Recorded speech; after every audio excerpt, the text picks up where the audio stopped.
So once again, not all bacteria is bad, not all viruses are bad. But if you take personal responsibility for your health, you have a strong enough immune system, you have enough T cells and B cells to fight these little bastards. Yeah. And that's how we win the war. You can't control. You have very minimal control of your external environment. You have a ton of control, and to some degree, you have a minimal control, little control of your internal environment. But you have a lot more control than you think you do. You believe, and that's empowering. Yeah, that's not saying fuck you, you're lazy, pull yourself up by your bootstraps. Well, that's us telling you that you're a fucking magical creature, and when you learn how to take care of yourself, that feels good. That's empowering. Yeah, not sitting sad and in fear all the time, and then going to a doctor that's throwing pills at you. That costs $700. You know how much money? Not that doctors haven't saved lives, not that doctors are bad people, but the system is fucked up when pharma once again puts money before lives. So you could take personal responsibility, learn how to heal yourself through holistic practices of diet, sleep, lifestyle, exercise.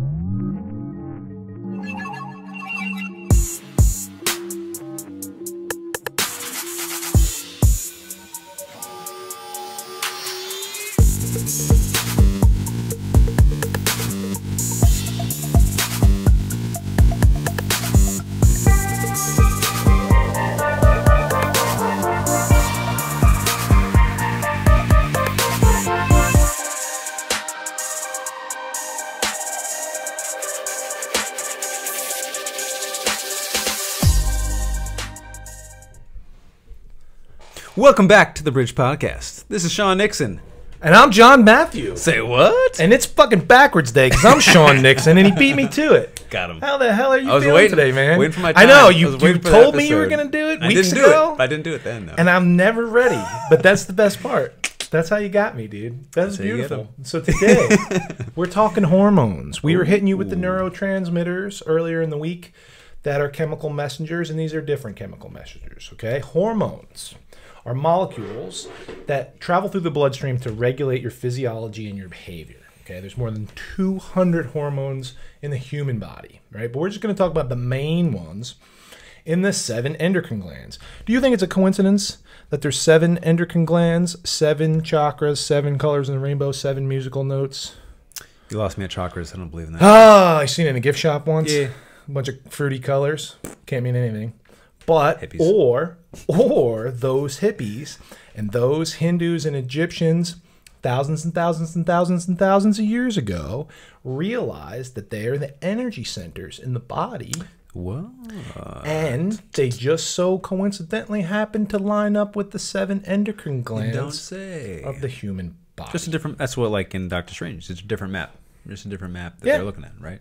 Just because your map was made from, you know, information from a lab and a scientist in a white coat doesn't make it any less true. But we're bridging ancient wisdom and modern science to let you know that we're not going to go today. We're not going to go chakra by chakra, but we're going to go gland by gland, and you're going to see the overlap. Gland by gland. And you're going to see the bridge, and you're going to see the overlap. So let's get it cooking. First and foremost, the testes and the ovaries. Okay, whatever your gender is, there's testes, there's ovaries. The testes are making testosterone and estradiol, right? And the ovaries are making estrogen and progesterone, all right? Testosterone is involved with your muscle growth, your libido, your sperm. And then here's the thing with testosterone. You have androgenic and anabolic effects that happen in the body. Which are different. Same, similar, but different. Same, but different. So androgenic effects is going to be like stuff that happens when boys are entering puberty. So you're getting a deeper voice. Talk like this, and all of a sudden you talk like this. Hell yeah, with that smooth peanut butter voice you got. Baby. That radio podcast voice. So you're getting a deeper voice. You're getting hair, you know, body hair, pubic hair, underarm hair, facial hair. Hair in your peaches. Peach hair, peach fuzz. Dirty mustache, dirty stash. And everybody remembers the middle school dirty stash.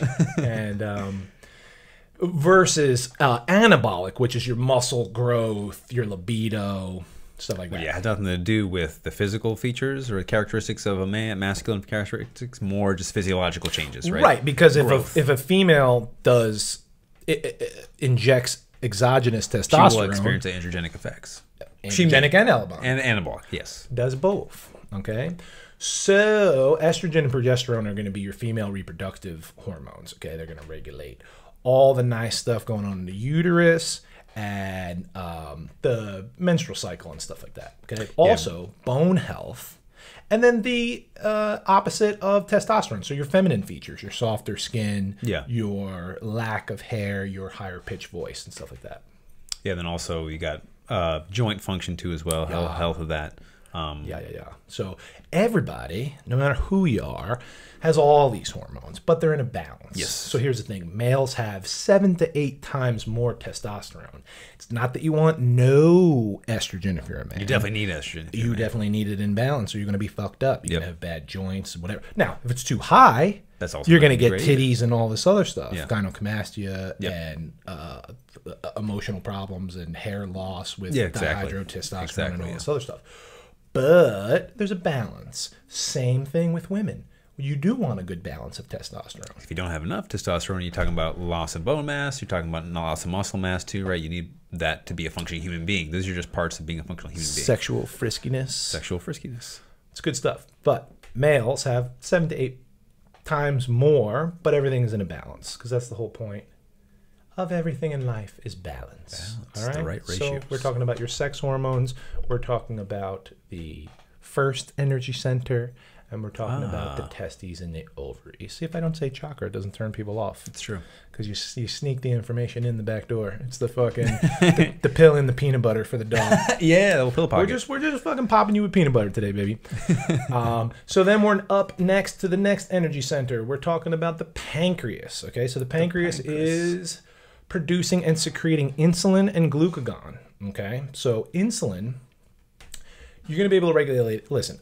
We're here to not tell you to inject yourself with poisons and exogenous hormones and popping pills and stuff like that to regulate these glands.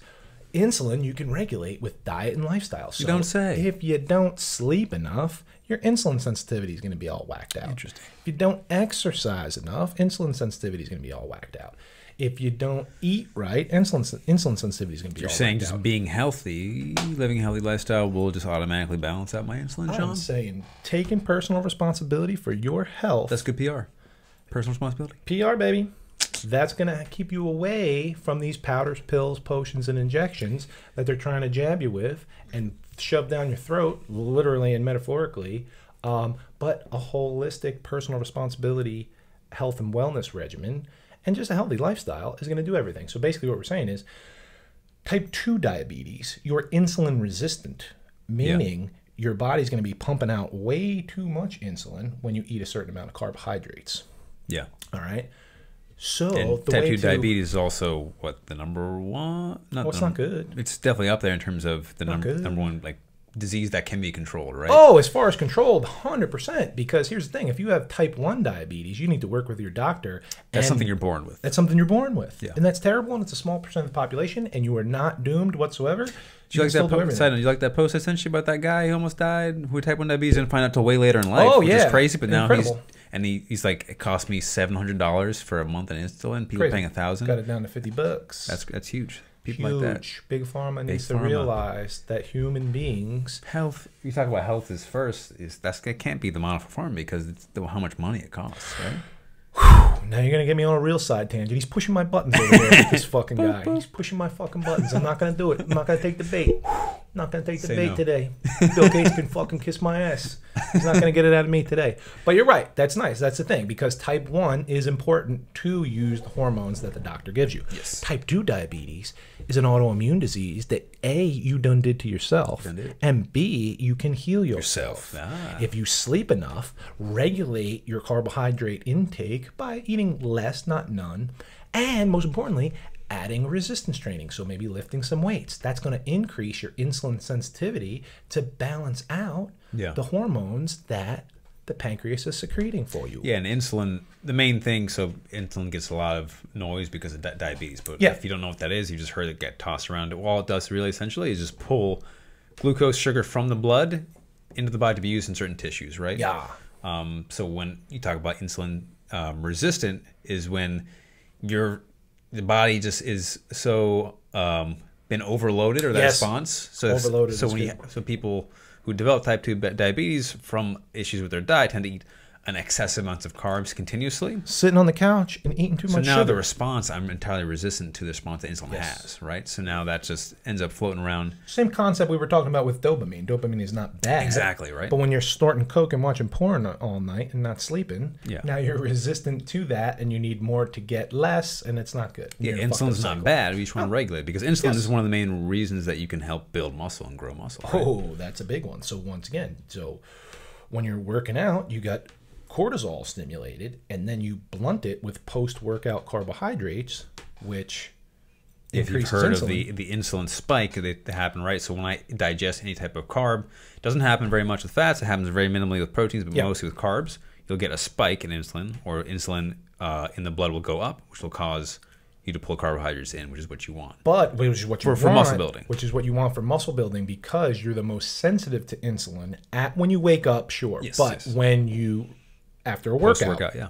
that means it's going to be more likely shuttled to the muscles and then the liver versus being spilled over into fat storage and too many hormones floating in the bloodstream. Yeah, because if, and again, this goes back to what we were talking about dopamine. Some carbs aren't bad either when used correctly and appropriately. So They're delicious. if you're worried that I have to cut out all my carbs forever. Not necessarily. Not necessarily. And definitely not forever. Definitely forever. But you can use your carbs specifically at the appropriate time. That's when it's good to use them, right? Oh, yeah. Like people who are drinking Gatorades just for fun, for no reason, like when they haven't worked out, like that makes no sense. The reason that the sugar's in there, Gatorade is really meant for was meant to be an electrolyte supplementation, and the carbs are meant if you're doing 2-a-day workouts, right? You're not going to be like Mike by sitting on the couch No. and fucking drinking Gatorade. I drink G2 too. Like Mike. If I could be like Mike. Yeah. Dude, the kids are too I young got the to fucking know jersey, that I got a shit. Gatorade. I'm like halfway there. I got $50 on the game on the fucking FanDuel app.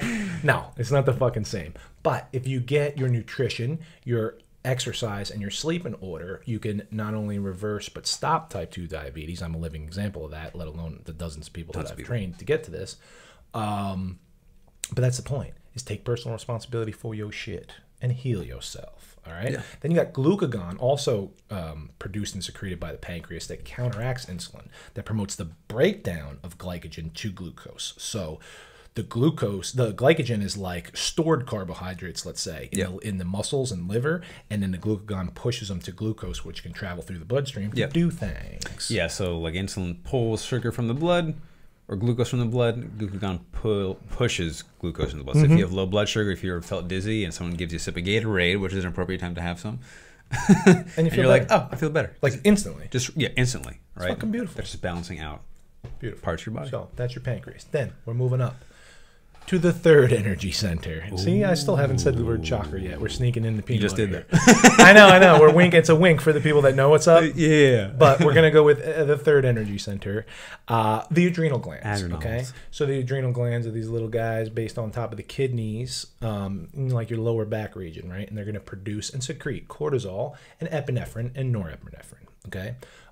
So cortisol is the main one we're talking about here, because we already talked about epinephrine and norepinephrine as a neurotransmitter. Thank you, for a fight or flight response. Now, cortisol is your stress hormone, and we just mentioned, once again, cortisol's up when you're working out. So then the antagonist to that is insulin. So it blunts the cortisol and you balance it out. Stress is only bad when it's chronic, when it's all the time. Yeah, the hormones get all the bad rap because everyone thinks cortisol's bad. Cortisol's bad.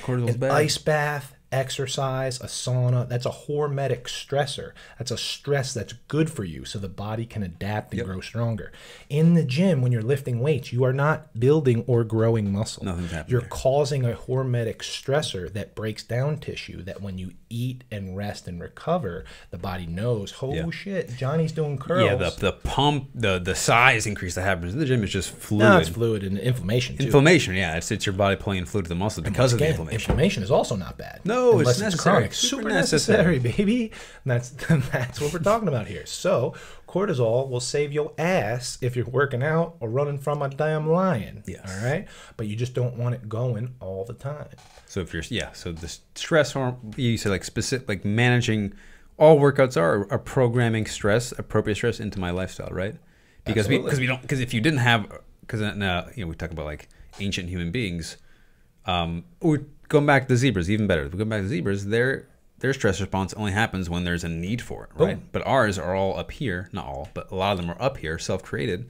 So now we're in stress. That stress hormone cortisol is in our body when it should not be released, right? And you mentioned zebras because that's a great book, Why Zebras Don't Get Ulcers. Because 23 and a half hours a day, they're straight chilling. They're with their family, they're eating grass, they're sleeping, they're napping, they're walking, they're eating grass, they're living happy zebra lives. But once in a while, they got to run away from a lion. So cortisol spikes, they run, they save their life, they shake it off, they get with the group, and then they keep it moving, and the cortisol goes down. Your body, as a modern-day human, does not know the difference between a fucking lion, a tiger, your wife yelling at you, your husband yelling at you, your boyfriend yelling at you, your boss yelling at you, sitting in traffic, or when you stub your toe, or when you get pissed. So now you're sitting there all day stressed at work, being chased by a lion all day. And your body and your adrenal glands are pumping cortisol all day, and that's when all kinds of disease happens, because then you're in a chronic state of inflammation. Yep. A chronic state of stress. So, like you were saying, we should be chilling most of the time, living a happy life, going towards our true authentic self and our purpose and passion in life, and then set up manufactured adversity and scheduled stressors, like I said, sauna, ice bath, hardcore exercise, certain things that our body gets used to these stressors and then recovers from it. Because everything is balance. Workouts are hard because they're supposed to be stressful. Right? They're supposed to be full of stress, right? But I know that it's a manufactured stress. I know that I agree to the stress, right? Because you're going to schedule in nutrition and rest and recovery to come back again. You're not going to keep digging that hole deeper and deeper and then sit in traffic and then fight with somebody and then not sleep and your dog dies. And then... It's like if you have some clay and you're making a statue of a person, right? Your cortisol is you're carving away clay, right? Or breaking it down just for getting the shape. And then the recovery is what you're eating or sleeping. Recovery, you're putting back that clay and reshaping it, right? You're holding it and shaping it. It's like, I'm breaking this arm down so I can take that clay and make more bicep here, right? That's all you're doing, right? Love that. Just repurposing tissue. I love it. All right. So now, let's not even say that we're moving on to the fourth energy center, which is the fourth, which is the fourth heart chakra. We're going to say the thymus gland, which is above and behind the heart organ. Okay, and the thymus is mostly in charge of immunity, so your immune function. So the thymus is creating T cells and antibodies from B cells. Okay, the T cells are fighting off your foreign invaders, your bacteria, your viruses, cancerous cells, parasites, perhaps, and the B cells are producing your antibodies, right? And macrophages too. They're going to eat the other cells and pull apart their proteins because the T cells are going at them to bind them and break everything down. Yeah, the whole immune or mediated immune response is a very... All the responses in your body all rely on feedback loops and signals and signals and signals. So it's the most like... Stimulus, signal, response. Yep. And in unison, the coordination is brilliant to even just observe. If you know like really hardcore science, magnificent. It's like, wow, that's the most beautiful orchestra in the world, right? Just how that's all happening simultaneously. So you got your T cells. There's two different types of T cells here. You got your killer T cells, which are going in, guns blazing, shooting down things, right? Green berets. Helper T cells, which are pretty much just like the organizers. They're your generals. They're like talking about like, hey, you got to go over here. You got to go over here. You have like memory T cells, which like go around. They're like, I'm going to remember this little motherfucker for next time. Later, yep. So when this does come again, we know trigger, where he's at, which is like building your immunity. Yes, that's the whole point of, like if you go roll in the mud and you get some bugs on you, and then you're like, those T cells can recognize those bugs. Wait, you're saying you should eat healthy, exercise, play outside instead of injecting poison and sitting on the couch all day? Watch Jake Gyllenhaal and Bubble Boy and see how that works. Right, you're going to end up like the Bubble Boy or worse out there, injecting poison in you. Yeah, and then B cells produce antibodies. Again, they have that same response. Macrophages are going to like pretty much break. So a bacteria cell comes in, macrophage breaks that down, opens up the proteins, so the T cells can signal your whole immune response. It's a whole beautiful orchestra. But thymus, major part of the immune system response there. Love it. Love it. It's an army fighting against foreign invaders. All right. So once again, not all bacteria is bad. Not all viruses are bad. But if you take personal responsibility for your health, you have a strong enough immune system, you have enough T cells and B cells to fight these little bastards. Yeah. And that's how we win the war. You can't control this. You have very minimal control of your external environment. You have a ton of control, and to some degree, you have a minimal control, little control of your internal environment. But you have a lot more control than you think you do. You believe, and that's empowering. Yeah, that's not saying fuck you, you're lazy, pull yourself up by your bootstraps. Well, that's us telling you that you're a fucking magical creature, and when you learn how to take care of yourself, that feels good. That's empowering. Yeah, not sitting sad and in fear all the time, and then going to a doctor that's throwing pills at you. That costs $700. You know how much money? Not that doctors haven't saved lives, not that doctors are bad people, but the system is fucked up when pharma, once again, puts money before lives. So you could take personal responsibility, learn how to heal yourself through holistic practices of diet, sleep, lifestyle, yeah, exercise, we're talking about immune system, we're talking about endocrine system here specifically, but like when I was during college is one of like I was the sickest as I've ever been in terms of mentally, just anxiety, depression, but also I would also get sick. Also around tons of college kids all the time, but still I had friends who never got sick in college too. But you weren't sleeping a lot and you were stressed out of your mind. I was depressed. Personal life was anxiety, fucked up. yeah, stress. Me too. That was the last time I was sick. Well, that's what I'm getting. And I was fucking back in Vietnam. I was sick like almost every semester, constantly sick. I was working out too hard, like pushing myself too hard. So doing the stress response was not well regulated. Out of balance. And then I haven't been sick since I was and then I had endocrine. I had my immune system shut down. My digestive system shut down, which is correlated. I think what you're trying to say is my endocrine system was all fucked up. All these glands are connected, maybe. Yeah. But that was all from that stress response. That all stuff that I could control. When I started to control that, I have not been sick since. Right? Me neither. And the only thing that changed is a big thing that changed was how I'm treating my body and also how I'm treating my mind and my attention to my body. And your belief. And that's what we're talking about. Belief, intentions, gratitude. Yeah, you were talking about if you're thinking the cortisol, the stress response, that stimulates from your brain, right? That stimulates from your perception of your experience, right? You're not actually being attacked by a tiger, but that thing that one person said is pissing you off. You're going over and over and over again.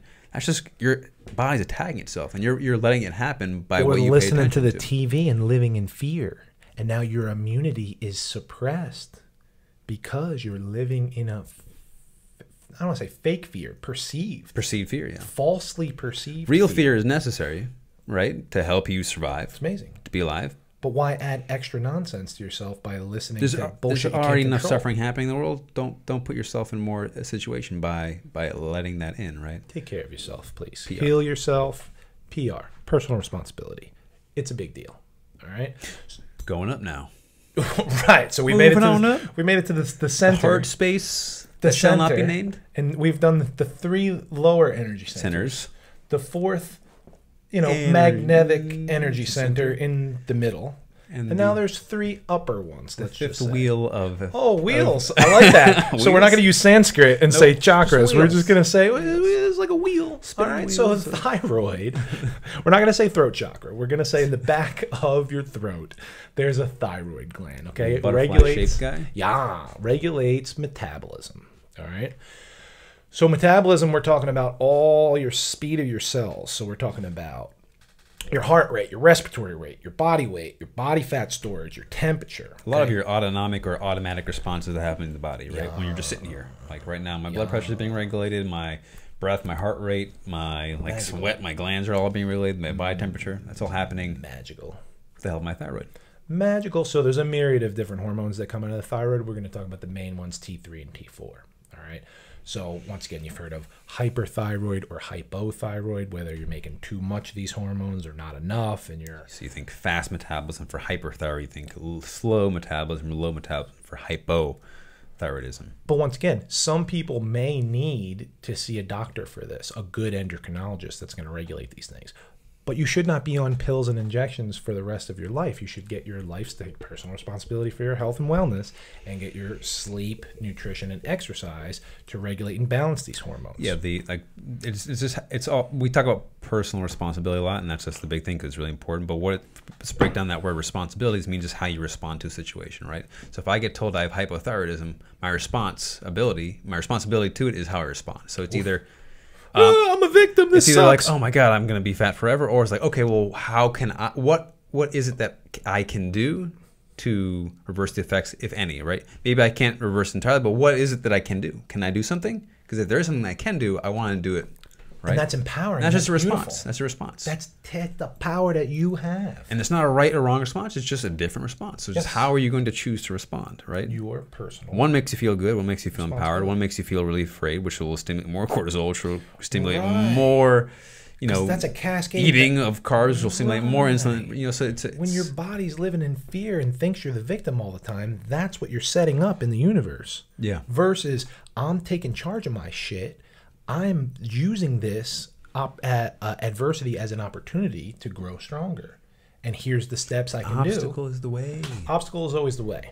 All right. You got anything else on thyroid, or should we keep on moving? Yeah, and the thyroid's pretty simple. Just it's a lot going on, but it's basically just metabolism of different cells. Yeah. Right. So now we're moving up. We're not even gonna say third eye. We're gonna say pineal gland. Okay. The pineal gland is a little guy in the hippocampus in the back center of the brain, middle of the forehead, between the eyes, but all the way to the back, and it's shaped like a little pine cone. That's why it's called the pineal gland. Interesting. All right.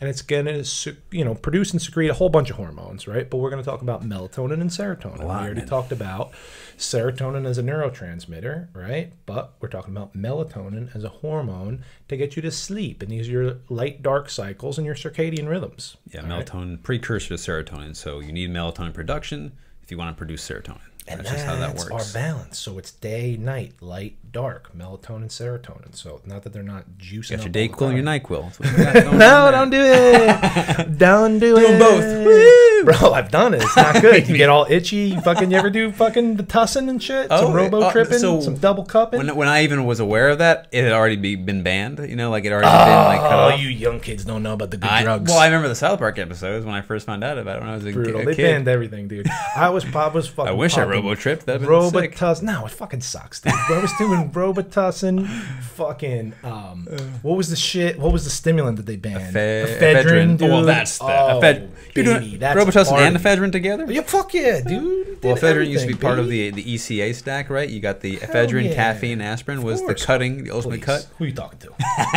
Fucking grew up eyes on fire. That was in my fucking baby bottle growing up. They crushed it up. I was fucking snorting that in the crib. It was fucking beautiful with a bib on and shit. That's how it was done. Yeah, dude. And then you would wash it down with a Four Loko. That's a party right there. Yeah, how many things got banned? Wow. Four Lokos. I had Four Lokos. I was there for Four Lokos. And then they give you guys Juul and shit, and you're sucking up those chemicals. Get out of here. Fucking do some ephedrine. Well, now kids are going to be around when weed's legalized, so that's different, right? Imagine that. Yeah, wait in a parking lot and risk going to jail for life. And now for a sacred herb that has millions of fucking healing cures. And now you're calling Uber weed, so your guy gets delivered in a couple. My God, you were just. And now everybody's like, oh, is it the fucking purple rainbow magic dragon Kush, or is it the blueberry dreamsicle? And I'm like, the Elon Kush, or do you have the Bezos Elon Kush or the Bezos? I'm just trying to fucking not go to jail here, waiting for you in the road weed? I just wanted to say, waiting for you in the Wawa parking lot for an hour. Is it not oregano? Then I'll take it. That's pretty. Then I'll take it. Anyway, that's gonna help open up and stimulate the pineal gland. But what we're talking about is melatonin production. So at night, let's say sundown, 9-10 p.m. Anytime after that, you need to be shutting down all the lights or all the lights and devices. All of the lights. Screens. I love that song. Or put on your Kanye glasses of blue blockers. Okay, so if you block blue lights, you can get away with a little bit more artificial light and screen light for a certain amount of time. Body's going to secrete the most melatonin between 10 p.m. and 2 a.m., and that's going to be when you should be in your deepest REM sleep cycles, which is ridiculous for me to say because everyone's going to fucking hear me on Instagram at fucking midnight, scrolling through, answering all your messages and shit like a fucking moron that I am. But here's the thing. The whole time I'm doing that, half the time I'm on the toilet, the other half of the time, I'm wearing my blue blocker glasses. That's how I get away with this shit. Blue blockers on the toilet. Tell me like I had never done it. So think about that next time you're scrolling. What if they gave you? What if that was like a mandatory thing where each toilet stall had blue blocker glasses in them? It should, because everybody's on their phone on the toilet. It should have everything. That's another thing kids will never know about. Reading a fucking magazine. When you're sitting there, the fucking ingredients on the Lysol bottle, and you're just reading it, and then you get up and go. Now people are sitting there until their fucking feet go numb. Yeah. Playing I need help. Angry Birds and scrolling through fucking everybody's And now everybody's got the squatty potty. People got to figure it out. Well, you should. That's a whole nother thing. That could be one of the best advertising campaigns there is. That was a great advertising campaign. Oh. The unicorn taking a poop. Phenomenal. Who doesn't want unicorn poops? So basically, get some good sleep. Block out all the lights at night so your pineal gland secretes enough melatonin for you to get good dreams and deep REM sleep and complete your sleep cycles. Then in the morning, when the sun comes up, go for a walk, get some sun on your face, and you're producing serotonin, which is your feel-good happy chemical that carries you through the day.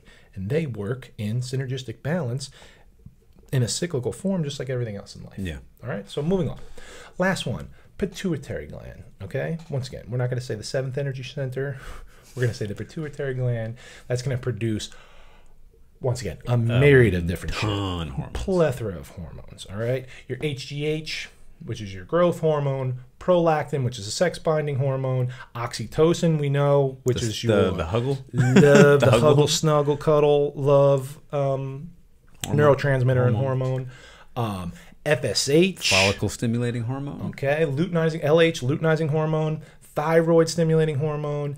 ADH, okay, which is going to regulate fluid balance, blood pressure, water in the system. Stuff like that. Yeah. So pituitary gland is often called the master gland because it stimulates all these hormones to stimulate all these other glands, right? So that's your big guy. That's giving out orders. That's your big boy right there. And how it works in the feedback loop is with the HPT axis, the hypothalamus, pituitary, and thyroid, right? Ooh. They're working with the gonads, with your ovaries and testes, one or the other, hopefully not both, but you might have both, but whatever, do whatever you want.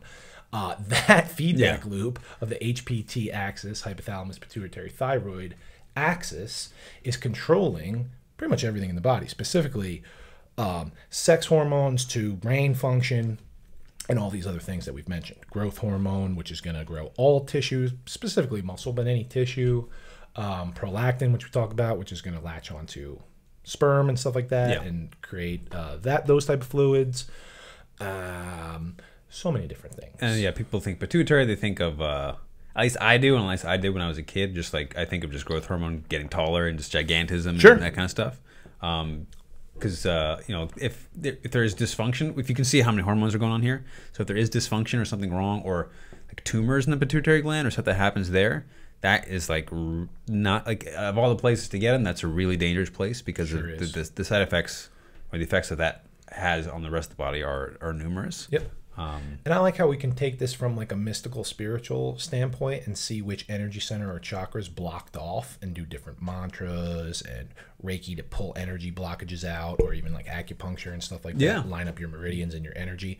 Or we could take it from a Newtonian physical standpoint of diet, sleep, exercise, lifestyle. But either way, both of those things are working in conjunction with each other. Yeah. So your thoughts, your beliefs, your behaviors, but also what you're consuming and the actions you're taking.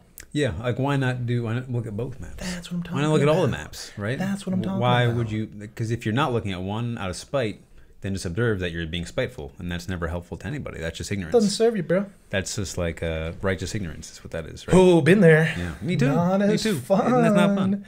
Not as fun as seeing all sides and then taking what you like, discarding what's not useful, keeping what's useful. That's discernment, right? That's what discernment is. You're just being able to take good and what's not. Yeah, and adding what's your own. Yeah, and it's beautiful. All right, so that is a fucking dense, quick one because we got to run. But I'm sure we're going to have questions in the comment section. You got hormones, hundreds of them, 7 endocrine glands. They just coincidentally line up with the chakras, but we'll get to our 7 series where, once again, 7 colors, 7 endocrine glands, 7 chakras, 7 musical notes, 7 sins. We're going to get into all 7 this shit. C's, 7 wonders of the world. 7 continents. 7 continents. We're getting crazy here, fellas. All right, but either way, protect yourself before you wreck yourself. We'll see you next time. Peace.